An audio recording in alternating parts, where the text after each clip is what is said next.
Arrange and aromaticity के second part के अंदर हम पढ़ेंगे एरोमेटिक नाभिक पार्श्व श्रृंखला यानी aromatic nucleus and side chains. यानी एरोमेटिक यौगिक अणुओं में जो बेंजीन बले होती हैं उन्हें एरोमेटिक नाभिक कहते हैं। यानी जो पहले एरोमेटिक रिंग C6H5 की जो रिंग होती है उसे एरोमेटिक नाभिक कहते हैं, जबकि वलय से जुड़े हुए किसी हाइड्रोकार्बन समूह को पार्श्व श्रृंखला कहते हैं यानी साइड चेन कहते हैं। यानी जैसे एग्जाम्पल लें C8H10 अणुसूत्र के 4 समवायी हो सकते हैं जैसा कि इसमें बता रखा है, यानी 2 CH3 जुड़े हुए हैं आपके पास, इसे साइड चेन कहते हैं। मेन चेन जो रहेगी उसे एरोमेटिक नाभिक कहते हैं। एरोमेटिक नाभिक से जुड़े हुए जो मॉलिक्यूल्स होंगे वो पार्श्व श्रृंखलाएं कहलाती हैं। तो इसके अंदर देखें तो ऑर्थोसाइलिन ये ग्रुप यहाँ, और ये मैंने कहा था 1 और 3 पोजीशन पे लगता है इससे पहले वीडियो के अंदर, तो मेटाजाइलिन कहते हैं। और एक दूसरे के अपोजिट CH3 ग्रुप जुड़े हैं तो इसे पैराजाइलिन कहते हैं। और जो CH2 CH3 यानी एथाइल बेंजीन के रूप में रहते हैं, ये 4 संरचनाएं हो सकती हैं C8H10 की। इन सभी में बेंजीन वलय के रूप में एरोमेटिक नाभिक है, जबकि पार्श्व श्रृंखला सभी की भिन्न भिन्न है। प्रथम 3 यौगिकों में मिथाइल समूह के रूप में 2 पार्श्व श्रृंखला में अपेक्षित स्थिति भिन्न भिन्न है यानी ऑर्थो मेटा और पैरा की, जबकि चौथी यौगिक में एक ही पार्श्व श्रृंखला में यानी C2H5 की पोजीशन में इसके अंदर जुड़े हुए हैं। नेक्स्ट टॉपिक इज बेंजीन की संरचना। तो बेंजीन की जो संरचना अब हम देखेंगे, तो बेंजीन की संरचना का अध्ययन हम निम्न चरणों के रूप में संपन्न करते हैं। पहला आणविक सूत्र, जैसा कि C6H6 कहते हैं। हाइड्रोकार्बन की प्रकृति, किसी संतृप्त हाइड्रोकार्बन का सामान्य सूत्र CnH2n+2 है, अर्थात बेंजीन में संतृप्त हाइड्रोकार्बन C6H14 की अपेक्षा 8 हाइड्रोजन परमाणु कम हो। दूसरे शब्दों में बेंजीन का अणु एक बहुत ही असंतृप्त अणु होना चाहिए। असंतृप्त की प्रकृति यानी नेचर ऑफ अनसैचुरेशंस। बेंजीन के एक अणु में एक संतृप्त हाइड्रोकार्बन से 8 हाइड्रोजन परमाणु कम है, अर्थात इसमें 4 पाई बंध होने चाहिए जो 4 डबल बॉन्ड्स के रूप में, अथवा 2 ट्रिपल बॉन्ड्स, अथवा 2 डबल बॉन्ड और 1 ट्रिपल बॉन्ड के रूप में उपस्थित हो सकता है। अर्थात बेंजीन की संरचना को निम्न प्रकार से मान सकते हैं, जैसे कि संरचना पहली मानी हमने इस तरह की, सेकंड मानी इस तरह की, और थर्ड मानी इस तरह की। उपयुक्त में से किसी भी प्रकार की संरचना यदि बेंजीन की होती तो निम्न गुण इसके अंदर पाए जाते, जो कि प्रॉपर्टी के अंदर इसके अंदर बात करते हैं तो ये पाए जाते हैं। पहला ये कि ये ब्रोमीन जल व जारीय केमनोफोर को रंगीन कर देता। दूसरा, हैलोजन अम्लों तथा हाइपोहेलस अम्लों के साथ योगात्मक उत्पाद बनाता। तीसरा, इसमें हाइड्रोजन अथवा ओजोन के 4 अणु योग कर सकते थे। यानी ये तीनों के तीनों प्रॉपर्टी अगर इनमें से कोई भी संरचना अगर उपस्थित होती तो इस प्रकार की नेचर देते प्रॉपर्टी होती, लेकिन वास्तव में ऐसा ही नहीं। यानी बेंजीन में निम्नलिखित गुण पाए जाते हैं। पहला ये, इसकी उपस्थिति में ब्रोमीन जल व क्षारीय केमनोफोर अप्रभावी रहते हैं, इफेक्ट नहीं डालते उनके अंदर। दूसरा, हेलोजन अम्ल तथा हाइपोहेलस अम्लों के साथ कोई भी अभिक्रिया नहीं करता। तीसरा, उत्प्रेरकों की उपस्थिति में यह हेलोजन के साथ प्रतिस्थापन अभिक्रियाएं यानी सब्स्टिट्यूशन रिएक्शंस देते हैं। और चौथा, लास्ट वन, उत्प्रेरक की उपस्थिति में हाइड्रोजन अथवा ओजोन के 3 अणुओं का इसके एक अणु में योग हो जाता है।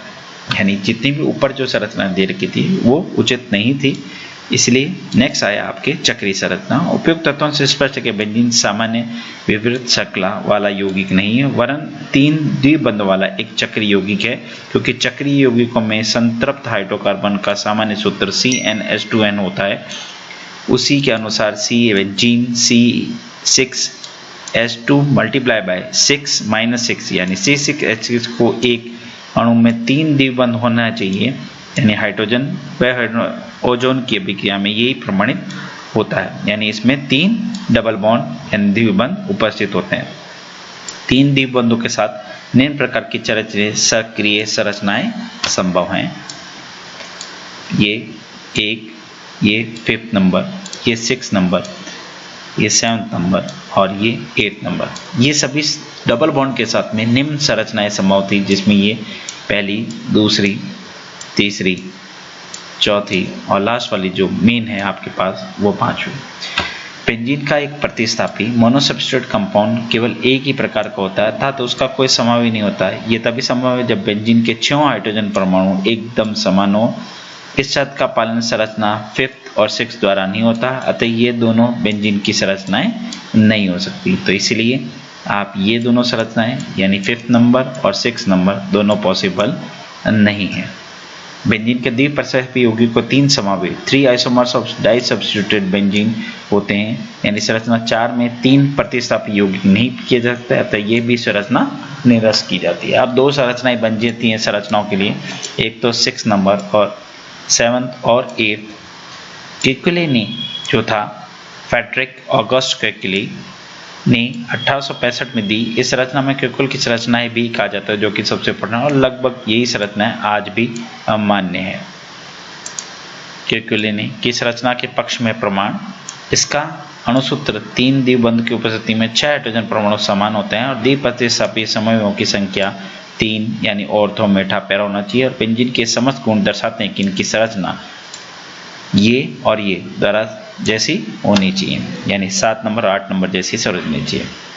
यानी बेंजीन का ओजोन अपडाउन कराया जाए तो प्रति मोल बेंजीन 3 मोल ग्लाइऑक्सेल के बनते हैं। ये तभी संभव है जब 6 कार्बन परमाणु के वलय में एकांतर यानी अल्टरनेट ऑर्डर में डबल बॉन्ड और सिंगल बॉन्ड उपस्थित होना चाहिए। जैसा कि इसमें पता है बेंजीन ऑक्सीजन के साथ एडिशन होगा, इस तरह की अभिक्रिया होंगी। वाटर मॉलिक्यूल के साथ एडिशन, हाइड्रोजन परऑक्साइड बाहर निकल जाएगा और ग्लाइऑक्सेल का निर्माण होगा। नेक्स्ट इज रक्त नाली में एसिटिलीन को प्रभावित करने पर एक बहुलीकृत होकर बेंजीन बनाता है। एसिटिलीन के 3 मॉलिक्यूल में पॉलीमराइजेशन होगा और बेंजीन का निर्माण होगा। नेक्स्ट इज उत्प्रेरक वैनेडियम ऑक्साइड यानी V2O5 की उपस्थिति में बेंजीन का ऑक्सीडेशन करने पर मैलिक एसिड का निर्माण होगा plus carbon dioxide plus H2 molecule निकल जाएगा। इनके अतिरिक्त बेंजीन के आणविक परिवर्तन, मॉलिक्यूलर इंटरेक्शन और चुंबकीय घूर्णन, मैग्नेटिक रोटेशन आदि अध्ययन से ज्ञात होता है कि बेंजीन की वलय संरचना में एकांतर क्रम में 3 एकल बंध व 3 द्विबंध उपस्थित हो सकते हैं। केकुलर की संरचना के विरोध क्या क्या थे? What is the objection?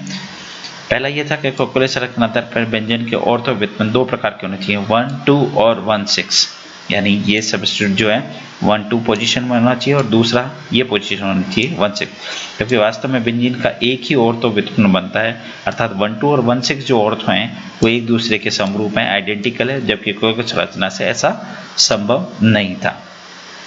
दूसरा था बेंजीन में 3 बंध डबल बॉन्ड उपस्थित, अतः एक एल्किन से 3 गुना अधिक असंतृप्त व क्रियाशील होना चाहिए, जबकि वास्तव में ये इतना असंतृप्त व्यवहार तो नहीं देता, बल्कि कई अभिक्रमक के साथ तो ये संतृप्त हाइड्रोकार्बन की भांति प्रतिस्थापन अभिक्रिया देता है और ये इतनी अधिक क्रियाशील भी नहीं होती। तीसरा, एक द्विबंध के हाइड्रोजनीकरण से 28.6 किलोकैलोरी ऊष्मा मुक्त होती है, अर्थात साइक्लोहेक्सीन के हाइड्रोजनीकरण से 28.6 किलोकैलोरी ऊष्मा मुक्त होती है। यानी इसको करें हाइड्रोजनेशन करेंगे तो 28.6 निकलेगी। यदि साइक्लोहेक्साडाइन का हाइड्रोजनीकरण करवाया जाए तो भी कितना होगा, मल्टीप्लाई बाय 2 करें तो 57.2 मुक्त ऊष्मा मुक्त होनी चाहिए, जबकि वास्तव में 55.4 ही ऊष्मा मुक्त होती है। यानी प्रति किलो मोल जो है 1.8 ऊष्मा कम निकलती है। यानी साइक्लोहेक्साडाइन की हाइड्रोजन कराएं तो 55.4 और बेंजीन का जब कराएंगे हाइड्रोजनेशन कराएं तो वास्तव में जो निकलता है वो निकलती है 49.8 ऊष्मा मुक्त होती है, प्रति मोल 36 किलोकैलोरी ऊष्मा कम मुक्त होती है।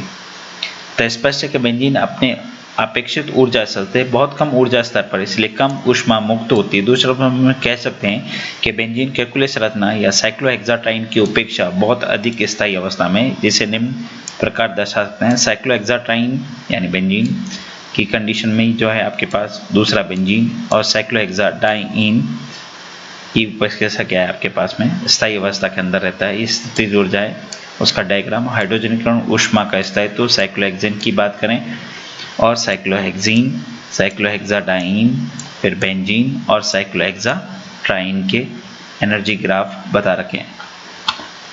उपयुक्त में से प्रथम दोष का स्पष्टीकरण तो केकुले ने यह दिया कि बेंजीन के दोनों संभावित संरचनाएं तेजी से एक दूसरे में इंटरचेंज या अंतरपरित होती हैं, यानी ये जो डबल बॉन्ड है वो इसमें चेंज होता रहता है। और केकुले की इस धारणा को लेविन और कोल ने 1932 में प्रयोग किया और इसमें ऑर्थोजाइलिन का ओजोन अपघटन कराया तो ग्लाइकोजेल, मिथाइल ग्लाइकोजेल और डाइमेथाइल ग्लाइकोजेल प्राप्त हुआ, जैसा कि इसके अंदर पड़ता है। ऑर्थोजाइलिन का ऑक्सीडेशन कराया ओजोन की उपस्थिति में, तो ये कराया, फिर ये कराने पर ओजोनाइड से ग्लाइऑक्सेल और मिथाइल ग्लाइऑक्सेल का निर्माण हुआ। ऑर्थोजाइलिन को सेम किया तो ग्लाइऑक्सेल और डाइमिथाइल ग्लाइऑक्सेल का निर्माण हुआ।